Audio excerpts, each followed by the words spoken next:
guys, I am Chris Kaler. And I'm Amber from Strategizing cosplay, and today we're back again, guys, with Hunter x Hunter episode 98. Almost in the 100. Almost at the 100. We're excited. Very excited because last episode we basically finished the fights with the Phantom Troop and we went back to Gon and Killua. We're about to infiltrate Meruem's palace. So we've got many other fights coming. Ones that, have high stakes and are gonna be very packed full of emotions. Yeah. So yeah, it's gonna be, and I hope we don't lose anyone, but then I don't hope too much because I know what Hunter x Hunter has turned into in this last arc. Dark. And I don't put it above the show now to kill a main character. So yeah, we'll wait in anxiety. Alright. But yeah, last episode the Phantom Troop was just badass and Phaeton was French-Canadian. He got power from cursing. Yeah, Well, nice. technically, apparently it's not the cursing. No, I know, but but- it's just a joke. It's still just a joke. So yeah, it was pretty funny. They were pretty badass. It was nice to see what they were up to and to see them take care of a chimera. So that's done. And now let's go back to our boys and see how the infiltration goes. I hope everything is gonna go well. Yeah, me too. Let's go!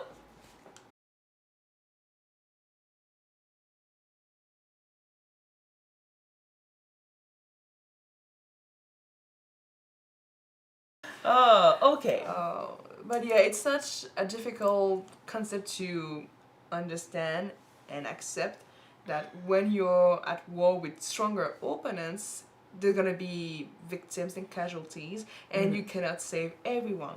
Usually Thousands victim though, it's a huge number. Yeah. Let me Usually, be honest. Usually when I watch a movie about a superhero or something, I end up being on his side, even though I understand the other side, I'm on the side of saving as many, understanding that you maybe cannot save everyone, but then trying still to save as many people as possible.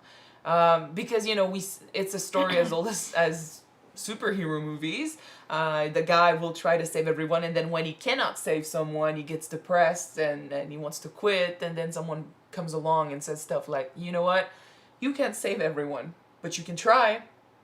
And then he puts back the cape and, starts saving people again. In this case, the thing is, it's not so much about saving as many people as possible as it is, getting close to the king to save billions. Like, they have a point. The king is in control of the area and he's got a lot of soldiers everywhere. If he learns that they are around, security will get, better and bigger. It will be close to impossible for them to reach him, and then they won't have the advantage of surprising him. And he's already strong enough.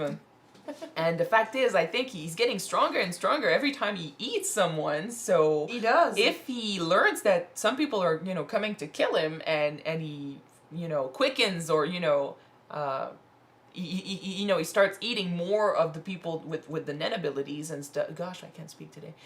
If he starts eating more and gets prepared for the fight, although I think his arrogance could be his downfall. Like, maybe he won't see he won't see a problem in people trying to stop him because he's like, I'm stronger than you are, which he probably is, but still.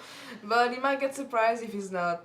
No, yeah, he won't be cautious. Not now. No, I don't think he will be more cautious, but then it'd be great for them to have the element of surprise. So stopping the people from getting killed is a good thing, but then you also gotta make sure that no one learns about what you did and that word doesn't spread, because if it does, you'll be in deep shit. And if they destroy you, you're like the last hope for millions and billions of people.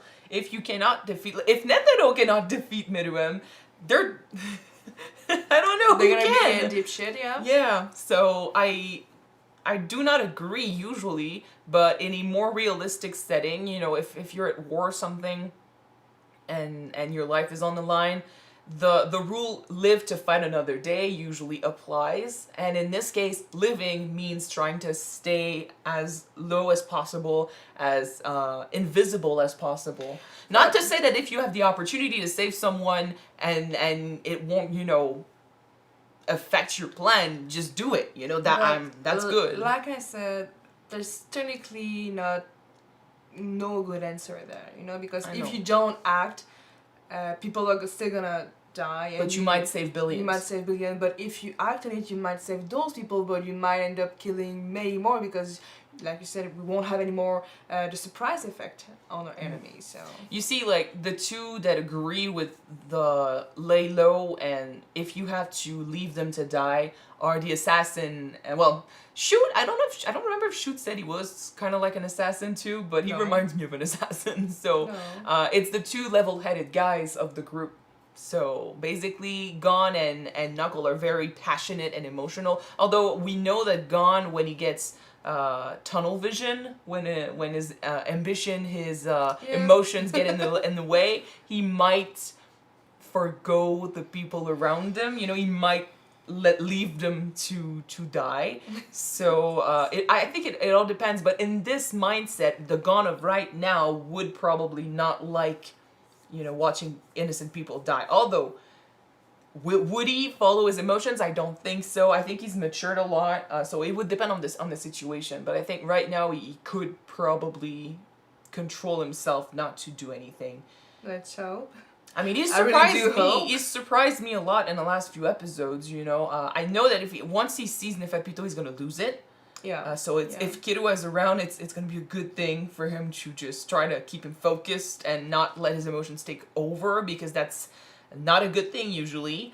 But before that, with Knuckle and before the NGL thing and stuff, he surprised me a lot when he controlled himself and he thought about his plan and did not just lash out.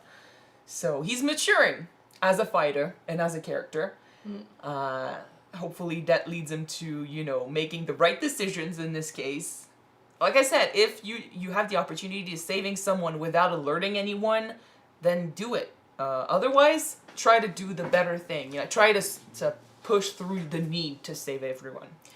I was wondering though, did Lion Camera met the king when he was born, or was he outside? No, he wasn't there, I think. Okay, so he never met Meruem yet, so he doesn't know how terrifying. He's met the guards though. Yeah, but he never met the king. Yeah, but the guards are terrifying enough. Yeah, not compared to the king. He like every other chimera. But we saw his smirk when he was bowing down and make sure that he was in the king's grace. He but wanted to be got king. A plan, so. He wanted to be king in his own right, and then I don't know, maybe he didn't find or he heard about Meruem creating his palace and creating his kingdom, and he was like, you know what, that'd be a perfect way to prove I'm stronger. He's a fucking lion, lions would fight each other to leave the stronger in charge of the pride, that's how it works. So if he sees a king that's supposed to be very strong, I would assume his instincts would tell him to go fight that king to take over his kingdom. And that's not a coincidence. Like, we could have thought that maybe they got lost somewhere and ended up at the palace, but that's just bullshit. So he went there purposely. Like, he went there knowing the king was there. So we saw the smile. I think he's planning to overthrow him, which could create a diversion, but I'm not sure it's gonna do much, because if you were he was afraid of Kite. And Kite got massacred by Neferpito, and Neferpito is nothing compared to Meruem, so... Yeah, no. But, like, depending on what he does, because even the guard, I'm not sure he takes him seriously either. Like, I'm pretty sure they all know why he's here. Like, they're not gonna trust him, but then, if you can help them a little, why not? He's not causing any damage right now, so we'll let him, stay close to you, because it's better to have your enemies closer than to have them all over the world creating their kingdoms. Well, with Meruem, I'm pretty sure that's gonna just use him as food, Oh, he doesn't even care. Like, I'm pretty sure it's just the guards at this point.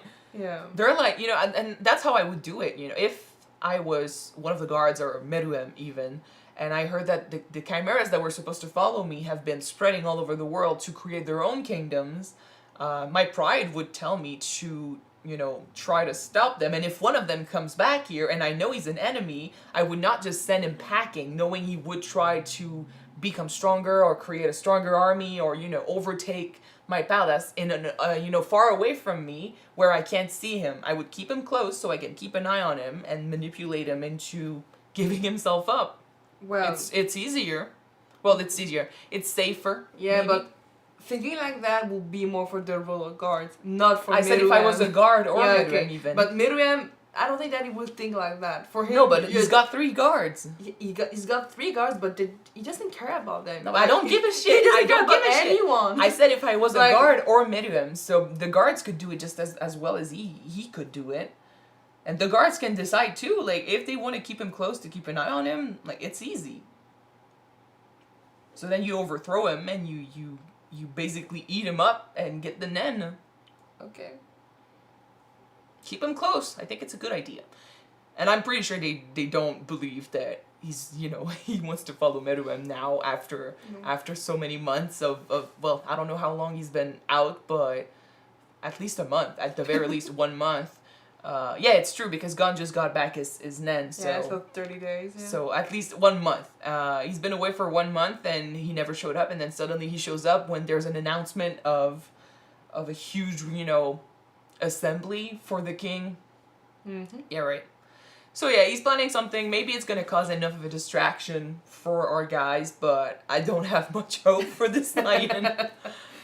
Anyway. He might end up dead in 2 episodes or more, so yeah. I want to figure out. I want to see where Netero is or has been for a while now. He's infiltrated the palace for a while, and I don't know where he's hiding, but I'd like to. It'd be funny to see him walk around in the background. Oh, but yeah, we need to. It looks like Gon and Killua are gonna try to create a distraction or something, so that the focus is not all on the palace. They have even more reason now to kill Neferpito. Let's go. Like, if you need more fuel, take it. You're gonna need it, so I'm not against that.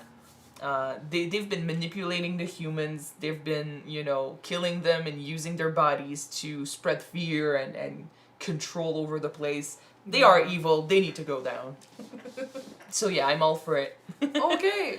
Oh, okay. It was a setting up episode. We learned about the place, we learned about the system. It does remind me of North Korea. I don't think it's a coincidence. We learned about the plan, and we saw how everyone is kind of infiltrating. So I'm ready for the next part of the plan. Yeah, me too. Thank you guys so much for watching this episode with us. If you want to see the next one right away, it is on Patreon already, or it will be very soon. You can check it out right now if you want. The link is in the description. And if you don't, we'll be the next one to be out on YouTube, which will be next week, guys. Yes. So see you next week. Bye! Bye-bye.